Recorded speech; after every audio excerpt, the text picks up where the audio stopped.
Alright everyone, you may have noticed that the CPAC lineup contains very few actual old guard neocons, basically the kind of people that you would expect to be never Trumpers. Oh, maybe a John McCain, some former heavy hitter, former presidential candidate, longtime senator, really rich, able to, do all sorts of things for people, yet he's nowhere to be found. He's like, screw this stuff. You don't have maybe the Paul Ryans, the Mitch McConnells. You'll remember the last when Trump gave his State of the Union. Did Mitch McConnell smile or get up and clap with most of the other Republicans at times when everyone else was overjoyed? No, there was about a good 5 to 10% of the room that basically sat it out, just as there were a handful of Democrats that actually got up and clapped for Trump at various times, which was kind of funny to see because a lot of times people assume that it boils down solely to the partisan. It does go a little bit beyond that at this point. I see that as a good thing. Other people, of course, if you're a lay Republican, you probably see maybe a Mitch McConnell as a traitor. If you're a lay Democrat, you probably see some, maybe even like a Kucinich who occasionally comes out and says, well, Trump's being ill-treated by the media. Probably see him as a traitor, too. He's too far left, maybe, for the neoliberals. Now, instead, CPAC is focusing on people like Le Pen, Nigel Farage. You've got these individuals that the Republican Party is almost semi-globalizing itself in and of its message. It's just a different form of globalism. The neoliberal globalism that we've seen, it really leads to the rise of Trumpism here as well as Le Pen, Farage, and others abroad.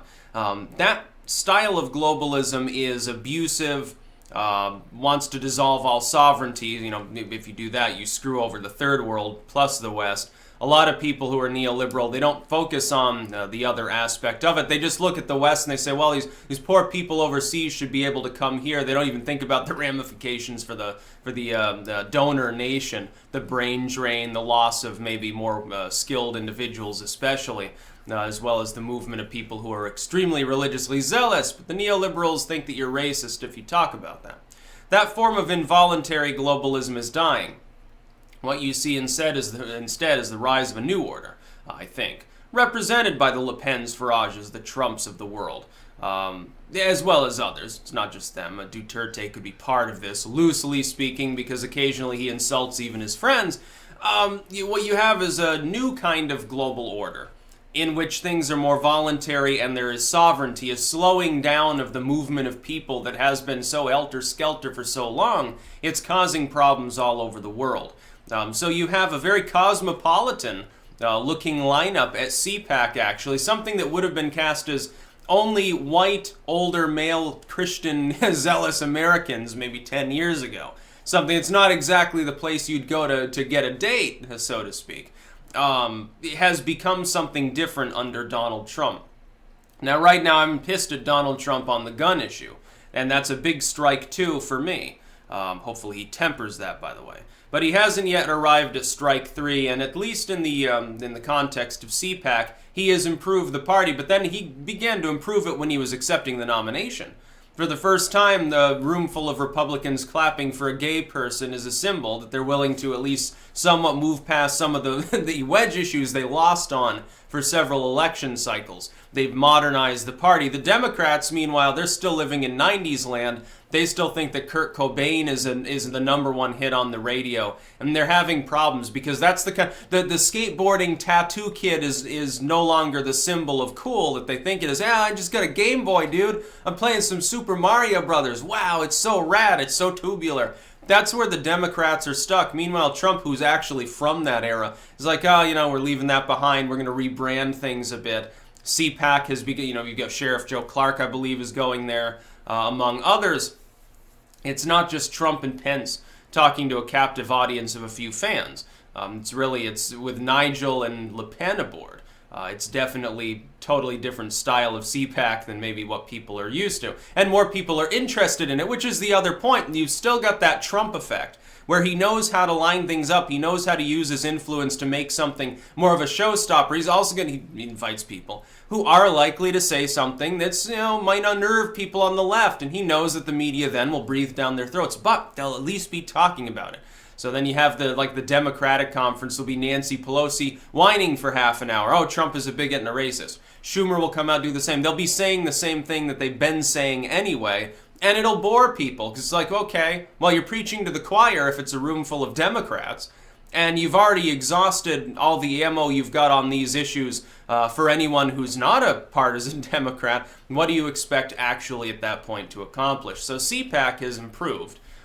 That's a good thing. And remember, here's another thing a lot of people don't talk about. Trump's been at CPAC over and over again over the last, decade or so? And he's always been a fairly well-received individual there. He's the only person who managed to ream a room full of Republicans and not get booed off stage. He said, well, the Republican Party's got problems. It needs to change. And, you're going to have to look to new blood getting it within the party. You got a problem with the youth vote. You got a problem with minority voters. You got a problem with demographics, and you need to solve these things.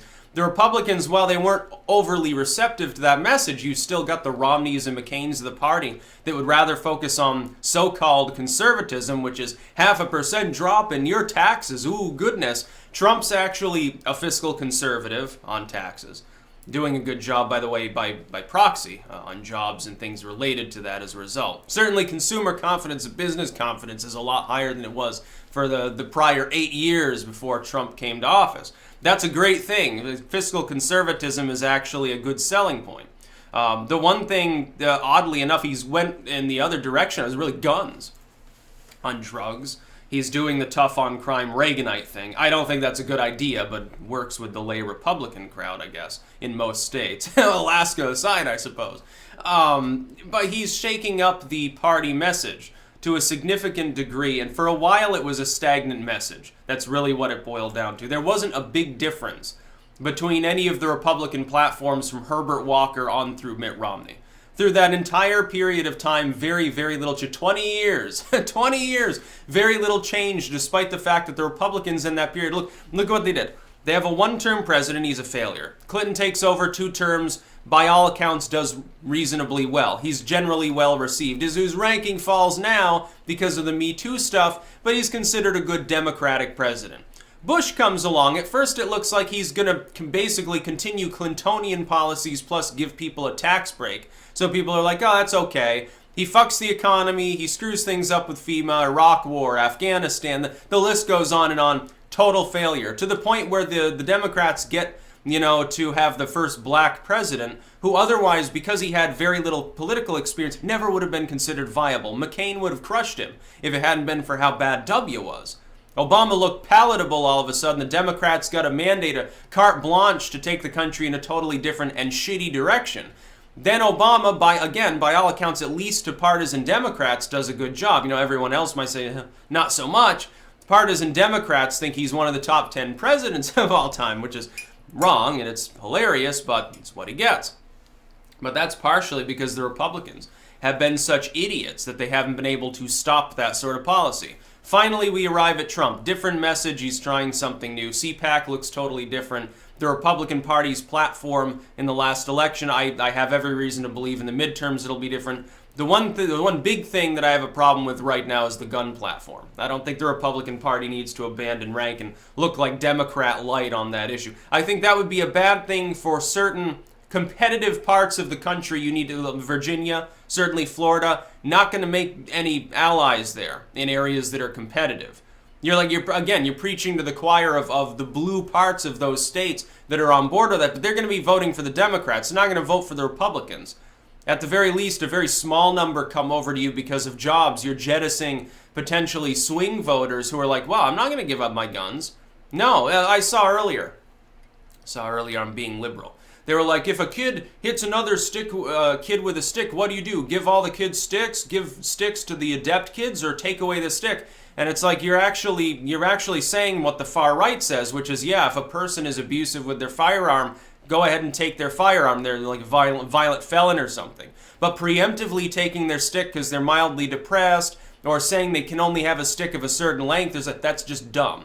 So actually, it's like that graphic that they've used on immigration, where the Native Americans are sitting there in the bushes watching the Spaniards approach, and they're like, oh, I think we should build a wall, or we shouldn't allow in migrants. And the other one's like, it's basically a statement in favor of nativism. They don't understand this, though. They think that it's just funny. Now, but what happened to the Native Americans, of course? The Democrats have chosen a number of losing issues. They're making almost the same mistake the Republicans made from the last paradigm, which means that as this paradigm dies, the Democrats, the onus is now on them to reform their views on immigration, their views on wedge issues like using race, especially directed towards the working and middle class whites of the country. They're going to have to change their issues. They're going to have to let those issues go and go to the right on them in order to survive honestly as a party. That's about all. Peace out.